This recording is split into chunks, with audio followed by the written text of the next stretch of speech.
Fabrice Epelbaum, est-ce que ça vous étonne, ces chiffres, finalement, de la majorité des Français qui pensent que les élites sont corrompues après avoir entendu ces révélations sur l'affaire Jeffrey Ah, ça, Epstein? ça date de bien avant. Le Cevipof fait ses études depuis maintenant une quinzaine d'années facilement, et on voit une lente dégradation. Effectivement, ça s'accélère parce que et les scandales étant ce qu'ils sont, forcément, les Français réalisent que on leur cache bien des choses.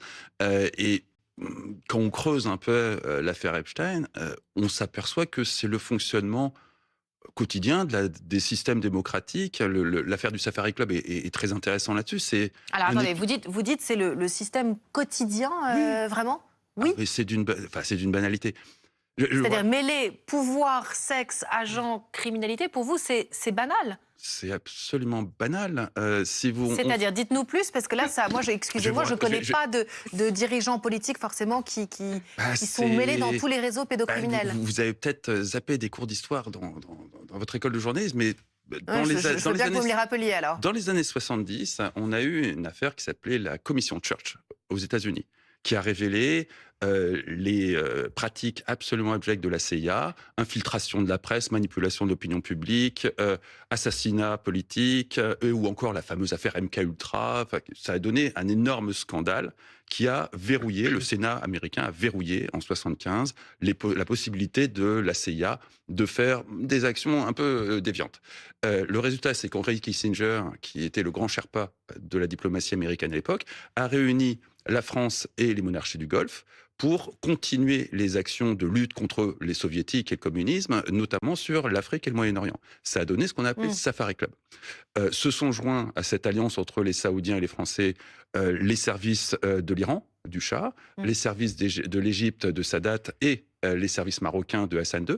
Et tout ce petit monde, des années durant, a orchestré Hmm. les bases œuvres de la guerre froide du camp occidental Hmm. sur deux continents, le Moyen-Orient et l'Afrique. Donc pour vous, c'est pas cette affaire Epstein, finalement, c'est dans la lignée des choses, ça ne vous Epstein, étonne pas? Epstein, dans l'histoire, était, entre son passage à Bernstein et le moment où il est devenu indépendant, était l'un des grands magiciens de la finance de l'époque pour déplacer des fonds occultes, ce qui à l'époque n'était pas quelque chose que les services de renseignement maîtrisaient, c'est pour ça qu'il Hmm. apportait des compétences précieuses, et puis il avait une compétence clé qu'il mettait en avant dès sa première entreprise à sa sortie de Bernstein, qui était récupérer les fonds cachés par des dictateurs de façon à récupérer des produits financiers. On trouve même les traces de cette activité sur les fonds de Muammar Kadhafi en Libye, où il échangeait dans les emails qui ont été récemment mis sur la place publique, des intentions avec un partenaire d'affaires pour récupérer les avoirs de la Libye et avoir des commissions de l'ordre de 1 milliard de dollars là-dessus. Donc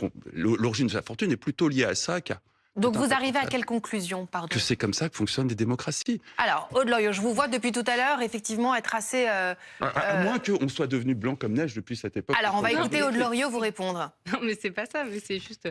Là, on parle aussi de pédocriminalité. Mais on s'en Enfin, fout, c'est un détail. mais c'est pas alors, un détail du c'est tout. choquant, On ne peut c'est pas dire ça terrible. sur un plateau Excusez-moi, télévision, enfin, c'est ça pas va un pas du détail, tout, la ça. Non, pédocriminalité. c'est pas du tout un détail. Géopolitique de ce que ça révèle Bah, et le dégoût excusez-moi, des des Français. dizaines et des milliers de victimes dont on retire le passeport et qui sont violées, c'est Oui. pas un détail de l'histoire, pardon. Si, c'est un arbre qui cache la forêt. Alors, Le réel problème qui pose problème aux démocraties, c'est le fonctionnement interne dans lequel ces filles sont juste une façon de faire du business. À l'époque du Safari Club, les jeunes filles étaient dans l'apanage du fameux Adnan Khashoggi, l'oncle de Jamal Khashoggi, qui était le grand chef d'orchestre de tout ça et qui d'accord. donnait des fêtes Bon. prestigieuses Alors, où les services... effectivement, pour les Français qui vous écoutent, Raphaël Grabli, on a l'impression qu'effectivement, tout ça fait partie d'un grand système. Et déjà que les Français ont tendance à être un peu complotistes en ce moment, Mais c'est pas du effectivement... complotisme, c'est Non, documenté. Il y a écoutez, il y a une douzaine de bouquins qui parlent de ça. Des bouquins écrits par des confrères à vous, comme Christine Ockrent, dans les années 80, qui a recueilli les mémoires du patron des renseignements français de l'époque.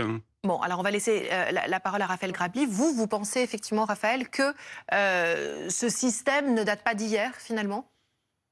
C'est pas, enfin, je suis un peu gêné par ce qui vient d'être dit. C'est de Que, l'histoire, Raphaël. alors, C'est dans les livres d'histoire ce que je viens de moi, raconter. j'ai lu aussi, je me suis aussi documenté sur le sujet, je pense comme tous autour de cette table.